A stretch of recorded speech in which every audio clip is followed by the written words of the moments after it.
Hello students, welcome to my channel S Goyal mathematics. Students, आज हम एक थ्योरम करेंगे जो कि आपकी इंपॉर्टेंट थ्योरम है।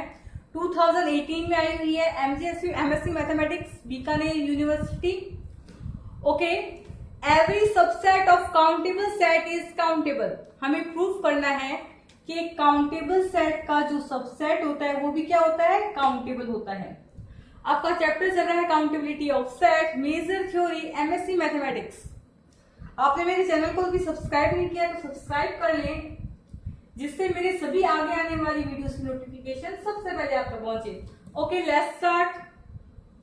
देखिए, हमें प्रूफ करना है काउंटेबल सेट का जो भी सबसेट होता है वो क्या होना चाहिए, काउंटेबल होना चाहिए। तो सबसे पहले हम करेंगे क्या इस थ्योरम में, वो देखिए। हम क्या करेंगे, काउंटेबल सेट लेंगे। मान लेते हैं वो हमारे पास क्या है, ए। अब एक काउंटेबल सेट क्या हो सकता है, फाइनाइट भी हो सकता है और इनफाइनाइट भी हो सकता है। तो यदि हमारे पास काउंटेबल सेट हुआ फाइनाइट और एक हमारे पास चॉइस है काउंटेबल सेट, हमारे पास क्या है, इनफाइनाइट। ठीक है, अब ये जो हमारे पास क्या है, फाइनाइट सेट है, इसका हमें क्या लेना है, सबसेट। तो मान लेते हैं इसका एक सबसेट लिया हमने बी। अब देखिए, एक सेट हमारे पास जो फाइनाइट है उसका सबसेट भी हमारे पास फाइनाइट होगा, बिल्कुल होगा। तो अब इस सबसेट को हम प्रूफ करेंगे कि ये काउंटेबल है या नहीं। ठीक है, इसी प्रकार हम क्या लेके चलेंगे, एक इनफाइनाइट सेट जो कि हमारे पास क्या है, countable. Note this point students, एक फाइनाइट सेट भी काउंटेबल हो सकता है और एक इनफाइनाइट सेट भी काउंटेबल हो सकता है। जो हमारे पास इनफाइनाइट सेट होता है जो कि काउंटेबल होता है उससे क्या बोलते हैं, काउंटेबली इनफाइनाइट और इन्यूमरेबल सेट। ठीक है, तो इसको आप यू भी लिख सकते हैं कि ये क्या है हमारे पास, काउंटेबली इनफाइनाइट या इन्यूमरेबल सेट।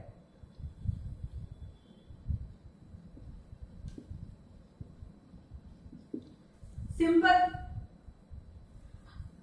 अब यदि हम इसके सबसेट लेंगे तो इसका एक सबसेट हम फाइनाइट ले सकते हैं। मान लीजिए इसका एक सबसेट हम लेंगे फाइनाइट और इसका एक सबसेट क्या हो सकता है, इनफाइनाइट भी हो सकता है। ये इनफाइनाइट वाला सबसेट है। ठीक है, अब देखिए हम प्रूफ करेंगे कि ये सबसेट है इसका जो फाइनाइट वाला, क्या वो काउंटेबल है। और हम ये प्रूफ करेंगे कि इसका जो इनफाइनाइट वाला सबसेट है, इन्यूमरेबल सेट का जो इनफाइनाइट वाला सबसेट है, क्या वो भी काउंटेबल है। तो आप इसको एक बार नोट कर लीजिए रफ कॉपी में। रफ कॉपी और पेन लेके जरूर बैठे, नहीं तो आप देखते रहेंगे, मैं थ्योरम करवाती रहूंगी, आप लिखेंगे तो कुछ है नहीं। अब इसे प्रॉपर तरीके से लिख के बताते हैं आपको और अच्छे तरीके से सॉल्व करेंगे।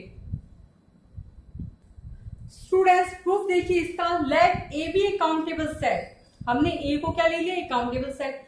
Then A is either finite और इन्यूमरेबल। बिल्कुल, ए या तो हमारे पास क्या हो सकता है, फाइनाइट भी हो सकता है, या ए क्या हो सकता है, इन्यूमरेबल भी हो सकता है। सबसे पहले हमारे पास केस फर्स्ट क्या है, व्हेन ए इज फाइनाइट। जब हम ए को क्या लेके चल रहे हैं, फाइनाइट सेट लेके चल रहे हैं। तो अब हम प्रूफ करेंगे क्या ए का जो हम सबसेट लेते हैं वो भी क्या हमारे पास क्या आएगा, काउंटेबल आएगा। ए को हम क्या लेके चले हैं, काउंटेबल, और ये सेट है हमारे पास फाइनाइट। सिंपल। वीडियो के एंड में आपको ये थ्योरम प्रॉपर लिखी हुई मिल जाएगी। ठीक है, ओके। जब हमारे पास क्या होगा, ए इज फाइनाइट, तो मान लेते हैं ये हमारे पास सेट ए है जिसमें हमारे पास एलिमेंट है 3, 5, 7, 9, 11, 13। सिंपल। अब ये सेट ए क्या है हमारे पास, काउंटेबल। यदि हमारे पास सेट ए काउंटेबल है यानी कि इसकी नेचुरल नंबर के साथ 1 to 1 कॉरेस्पॉन्डेंस हो रही है। बिल्कुल, तो ये क्या हो रहे हैं हमारे, हमने एक मैपिंग डिफाइन की, F S equals to X minus 1/2। Students, यहाँ आप x इक्वल्स टू 3 रखेंगे तो वो नेचुरल नंबर में 1 पे मैप होगा। देखिए 3 माइनस 1/2 इक्वल्स टू 1 है ना। x इक्वल्स टू आप 5 रखेंगे तो वो नेचुरल नंबर पे 2 पे मैप होगा। इसी प्रकार आप 7 रखेंगे तो 3 पे मैप होगा, 9 रखेंगे तो 4 पे मैप होगा, 11 रखेंगे तो 5 पे, एंड 13 रखेंगे तो 6 पे। सिंपल। अब हमें इस जो हमारे पास ये काउंटेबल सेट ए है जो कि फाइनाइट है, इसका हमें एक सबसेट लेना है। तो लेते हैं इसका सबसेट। ओके स्टूडेंट्स, मान लीजिए मैं इसका एक सबसेट ले रही हूं B. B is subset of A, simple. अब बी में मैं ले रही हूँ एलिमेंट बी इक्वल्स टू सिर्फ 3, 5 एंड 7 ले रही हूँ। एक फाइनाइट सेट का सबसेट क्या होगा? फाइनाइट ही होगा, बिल्कुल। अब देखिए इसमें भी मैंने यही मैपिंग डिफाइन कर दी, fx equals to x minus 1/2। Students B हमारे पास क्या है? ए का सबसेट है। इसमें हमने लिया 3, 5 एंड 7, 3 एलिमेंट लिए, एक मैपिंग डिफाइन कर दी fx equals to x minus 1/2। Okay, यानी कि देखिए स्टूडेंट्स बी में आपके पास में एलिमेंट है 3, 5 एंड 7 और ये है हमारे पास नेचुरल नंबर का सबसेट। मान लेते हैं ये है हमारे पास सी डैश।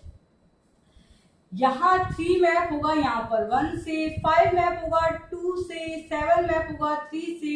आप चेक कर सकते हैं व्हेन हम रखेंगे x इक्वल्स टू 3 तो हमारे पास fx क्या आएगा? व्हेन हम यहाँ पे x इक्वल्स टू 3 रखेंगे तो fx क्या आएगा? देखिए 3 minus 1/2 equals to 2/2 equals to 1। 5 रखेंगे तो 5 minus 1/2 4/2 equals to 2। 7 minus 1/2 6/2 equals to 3। ठीक है, तो सेट बी की हमने नेचुरल नंबर के साथ 1-to-1 कोरेस्पॉन्डेंस करवा दी, and set B is countable. तो आप क्या लिखेंगे? Then every subset of A is also finite so countable. तो आपको इसके बाद लिखना है, मैं आपको लिख के बता देती हूं। तो स्टूडेंट्स हमने प्रूव कर दिया when a is finite then every subset of a is also finite so countable। ये मैंने आपको भी प्रूव करके बताया है। ठीक है, अब हम लेके चलेंगे when a is innumerable। Students next हम क्या लेके चलेंगे? When a is innumerable। Enumerable की वापस डेफिनेशन देखिए, an infinite countable set is said to be countably infinite or innumerable set।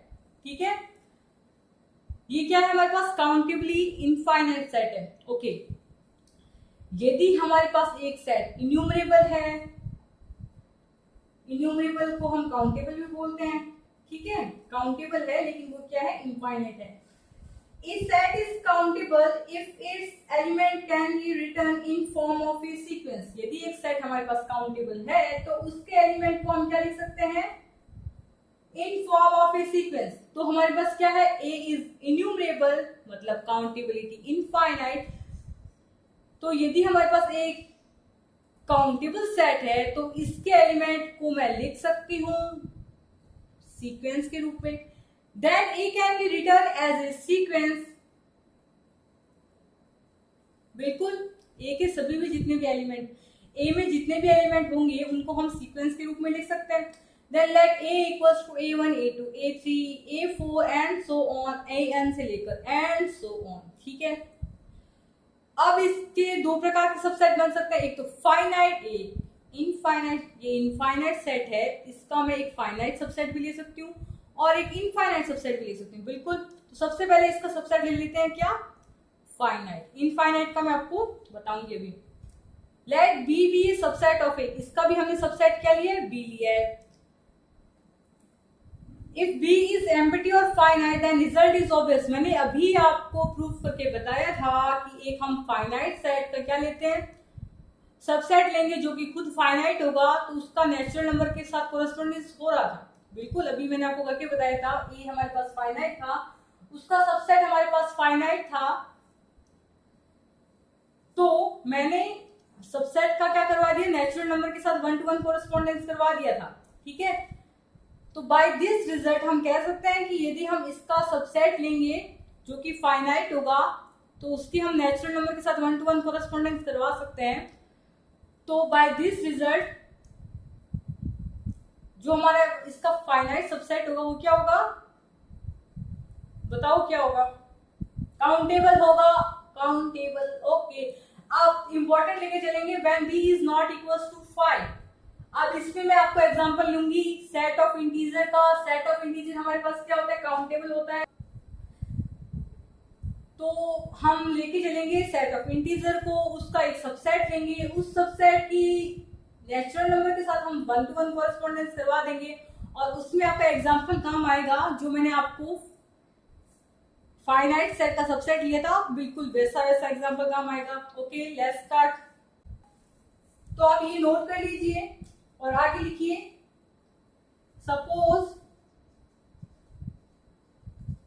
b not equals to 5। तो आप ये नोट कर लीजिए, ये जो हमारे पास b है, जो हमारे पास क्या होगा, इनफाइनाइट सबसेट है। ये हमारे पास जो b है, जो कि सबसेट किसका है, a का, ये हमने लिया है एक इनफाइनाइट सेट। अब इसको हमें क्या प्रूव करना है, काउंटेबल। इसके लिए हम लेंगे सेट ऑफ इंटीजर, सिंपल। तो मैं सेट ऑफ इंटीजर के एग्जांपल से आपको इसको समझा रही हूँ। देखिए सेट ऑफ इंटीजर हमारे पास क्या है, z -3 -2 -1 0 1 2 3 एंड सो ऑन। यहां से भी ये चलता जा रहा है और यहां से भी ये चलता जा रहा है, ठीक है। ओके, तो मैं आपको सेट ऑफ इंटीजर के एग्जांपल से बताती हूँ। ये हमारे पास है सेट ऑफ इंटीजर, इसकी नेचुरल नंबर के साथ हम 1 to 1 कोरेस्पॉन्डेंस करवा सकते हैं। तो इसका प्रूफ हम नेक्स्ट लेक्चर में देखेंगे। लेकिन ये हमारे पास सेट ऑफ इंटीजर क्या होता है, काउंटेबल होता है। काउंटेबल का मतलब क्या, यदि किसी सेट के एलिमेंट को मैं नेचुरल नंबर के साथ 1 to 1 कोरेस्पॉन्डेंस करवा दूं, एक तो ये बात। दूसरी बात क्या है, यदि मैं इसके एलिमेंट को क्या लिख सकती हूँ, सीक्वेंस के रूप में लिख दूं, तो वो सेट हमारे पास क्या हो जाएगा, काउंटेबल, ठीक है। अब देखिए सेट ऑफ इंटीजर को मैं आपको बता ही देती हूँ। सेट ऑफ इंटीजर को मैं लिख सकती हूँ कैसे, 0 1 -1 2 -2 3 -3 4 -4 एंड सो ऑन। यानी कि सेट ऑफ इंटीजर को मैंने क्या इस प्रकार से लिख दिया, सारे एलिमेंट ये वाले हैं, लेकिन मैंने इसको स्टार्ट कहां से कर दिया, 0 1 -1 2 -2 3 -3। कहीं ना कहीं से तो इसको स्टार्ट करना पड़ेगा, इसका स्टार्टिंग पॉइंट भी चाहिए हमें, तभी तो हम इसकी नेचुरल नंबर के साथ 1 to 1 कोरेस्पॉन्डेंस करवाएंगे।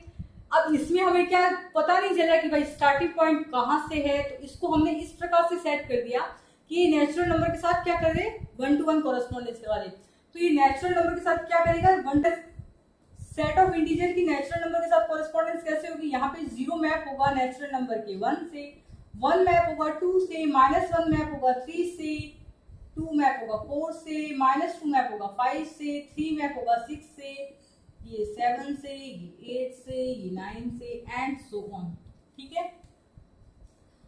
अब मुझे क्या लेना है, इस सेट ऑफ इंटीजर जो कि हमारे पास काउंटेबल है, उसका मैं सबसेट ले लूं। तो देखिए इसका मैं सबसेट कैसे ले रही हूँ, मान लेते हैं इसका सबसेट ले लेती हूँ मैं, हमने b लिया था, है ना, तो b ले लेते हैं वापस, इसको b डैश ले लेते हैं। जो इनफाइनाइट वाला सेट है ना, उसको आप b डैश ले लीजिए, ठीक है, ताकि समझने में आपको आसानी रहे। तो मान लेते हैं मैं सबसेट ले रही हूँ b डैश, और उसमें एलिमेंट मैं कुछ भी ले सकती हूँ। सबसेट है तो मैं अपनी मर्जी से कुछ एलिमेंट ले सकती हूँ, है ना। तो मैं इसमें एलिमेंट ले रही हूँ b डैश में 3 5 7 9 11 एंड सो ऑन, सारे ऑड नंबर ले रही हूँ, ये चलता जा रहा है आगे, ठीक है। अब देखिए इस सेट बी की मैं नेचुरल नंबर के साथ 1 to 1 कोरेस्पॉन्डेंस करवा सकती हूँ, बिल्कुल करवा सकती हूँ। अभी मैंने आपको बताया था कि इस प्रकार की सेट की हम नेचुरल नंबर के साथ 1 to 1 कोरेस्पॉन्डेंस करवा सकते हैं। और मैपिंग क्या डिफाइन कर सकते हैं, fs इक्वल्स टू x - 1/2। तो मैंने मैपिंग डिफाइन कर दी, fs equals to x - 1/2 set b के लिए, जो कि सबसेट है सेट ऑफ इंटीजर का। बिल्कुल सेट ऑफ इंटीजर हमारे पास काउंटेबल है, ये भी हमारे पास क्या है, काउंटेबल है, और काउंटेबल इनफाइनाइट है, ये भी हमारे पास क्या है, काउंटेबल इनफाइनाइट है, सिंपल। ओके, देन आपको मैंने अभी बताया था 3 मैप होगा नेचुरल नंबर के 1 से, 5 मैप होगा नेचुरल नंबर के 2 से, 7 मैप होगा नेचुरल नंबर के 3 से, 9 मैप होगा नेचुरल नंबर के 4 से। आप ये सेट बी बना सकते हैं, ये सेट एन बना सकते हैं, ये होगा 3, 5, 7, 9 एंड सो ऑन। ये 3 मैप होगा 1 से, 5 मैप होगा 2 से, 7 मैप होगा 3 से, 9 मैप होगा 4 से एंड सो ऑन। तो अब आपको मुझे लगता है समझ में आ गया होगा काफी अच्छे से। तो स्टूडेंट्स, मैं सेट बी की नेचुरल नंबर के साथ मैंने क्या करवा दी, 1 to 1 कॉरेस्पॉन्डेंस करवा दी। स्टूडेंट्स, अब हम क्या कर सकते हैं, ये सेट जो हमारे पास बी डैश है, ये हमारे पास सेट क्या है, बी डैश है, इसकी हमने क्या करवा दी, नेचुरल नंबर के साथ 1 to 1 कॉरेस्पॉन्डेंस करवा दी। और इसके साथ हम क्या कर सकते हैं, सेट बी को सीक्वेंस के रूप में भी लिख सकते हैं। ये नेचुरल नंबर के इंडेक्स 1 से मैप होगा, ये इंडेक्स 2 से, इंडेक्स 3 से, इंडेक्स 4 से हमारा 9 मैप होगा एंड सो ऑन। आपको इसे थ्योरम के रूप में कैसे लिखना है वो मैं आपको बता देती हूँ।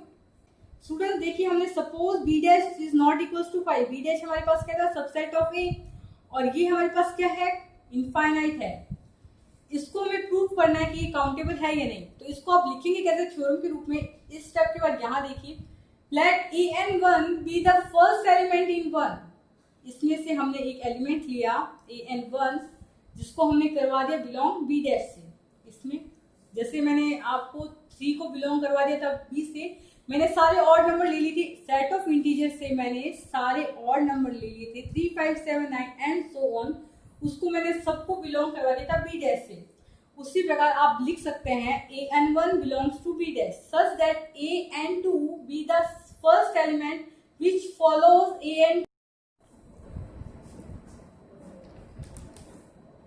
फॉलोज दैट जितने भी एलिमेंट होंगे an3, an4 सबको हमें क्या करवा दिया, belongs to B dash. Thus B dash equals to an1, an2 and so on. जैसे स्टूडेंट्स हमारे पास क्या था, 3, 5, 7, 9 एंड सो ऑन एलिमेंट, उन सबको हमने क्या लिख दिया था, सीक्वेंस के रूप में लिख सकते थे।